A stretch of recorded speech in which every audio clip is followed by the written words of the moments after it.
Tennessee and Florida State losing is not one of those big stories, but when you package it together and realize these were two of the preeminent college football programs in the 90s and you see them struggle, both Tennessee and Florida State going down Saturday. Jesse, what was more damaging and surprising? To me, it was Tennessee. And guys, where is the talent on the field? Now, I understand they've had 4 head coaches since Phil Fulmer in the last 11 years, and when you don't have head coaching continuity, it's hard to recruit. But, Joey, we've been watching these guys, O-linemen getting run by. They can't block. They don't have the dominant D-line that you need in the SEC. They don't have the same skill players on offense. Imagine this. No Vols invited to the NFL Combine this year.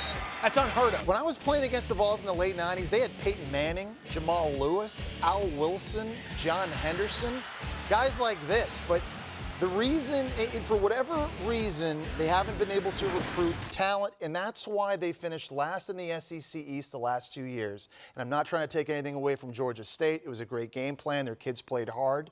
But there's no way Tennessee should lose to a Sun Belt opponent that won 2 games a year ago. It's inexcusable, and it's because of lack of talent. What happened? And you look at some of those highlights that we showed. Tennessee was just flat out missing tackles. You think they would make 7 days a week. They couldn't. Joey, what about you? I'm going Florida State. And you said in the 90s, but Florida State was good in 2013. They won a national championship with Jameis Winston.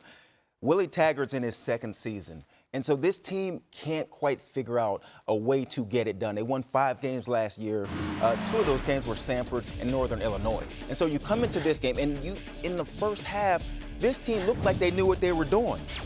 Blackman was 14 of 17 for 3 touchdowns in the first half. In the second half, when you see this blocking of the offensive line, he was 9 of 16 for 33 yards, but it's not his fault.